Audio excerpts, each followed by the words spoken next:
Your brain is organized to reflect everything you know in your life. Your brain is a record of the past. It's an artifact of everything you've learned and experienced at this moment. Feelings and emotions are the end product of past experiences, and we can remember experiences better because we remember how they feel.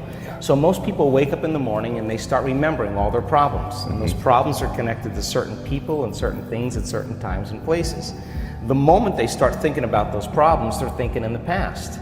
Those problems have an emotion associated with them, and the moment they start feeling those emotions, the body, as the unconscious mind, doesn't know the difference between an experience that's creating an emotion and the emotion the person's fabricating by thought alone. Now, thoughts are the language of the brain, and feelings are the language of the body. And how you think and how you feel creates your state of being. So most people's entire state of being, when they start their day, is already in the past. So you have a choice. The choice is you're either defined by a vision of the future or you're defined by the memories of the past.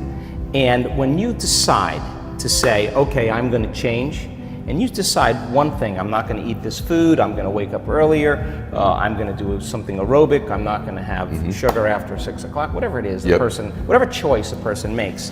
The moment you make a choice to do something differently, and the hardest part about change is not making the same choice as you did the day before, get ready, because it's going to feel uncomfortable. It's going to feel unfamiliar. There's going to be some uncertainty and unpredictability, and that's the moment the game is on.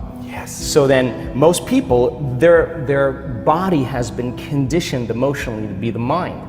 So now the body says, wow, I'd rather hang on to my guilt than take a chance and possibility. I'd rather live in fear than trust in the unknown. So once the person feels uncomfortable, the body goes, whoa, wait a second, we're out of the program here, and body starts influencing the mind. That's right. So it says, start tomorrow, you'll never change, you don't have the money to do this, you're not good enough, your mother told you were this, your father's fault, it's your ex's fault, you know, all of the voices that come up. Now here's the deal, if you respond to those voices, those same thoughts as if they're true, by the way, they're always going on behind the scenes of your awareness, but now they're amplified because you're outside your comfort zone.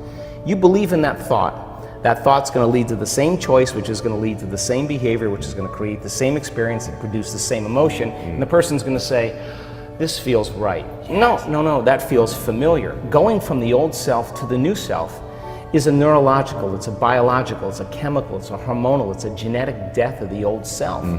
And people will say to me, in that void, in that unknown, I can't predict my future. And I'll say to them, the best way to predict your future is to create it. Not from the known, but from the unknown. I love it. So close your eyes now and think about that vision. Once you start thinking about that vision of your future, you're activating the creative centers in your brain.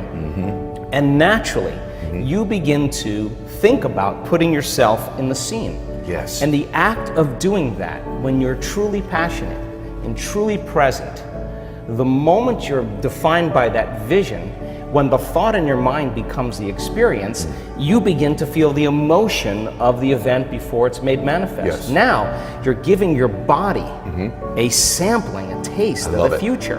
And now, if a thought and a feeling create a new state of being, you're combining a clear intention with an elevated emotion, and now you're beginning to change your biology, and you're seeing a whole new landscape that you could never see before, because you're no longer viewing your future through the lens of the past. I love this. Now, this requires then something really specific, because most people will wait for their wealth to feel abundance. They'll wait for their success to feel empowered. They'll wait for their new relationship to feel loved. They'll get all these things when. Yes. So think about that. The absence of getting those things causes people to live in lack their entire life. And so they're waiting for something outside of them to change how they feel inside of them. And if they're not creating a new life, then they're not applying the proper principles, then they keep all their manifestations, all their dreams at arm's length.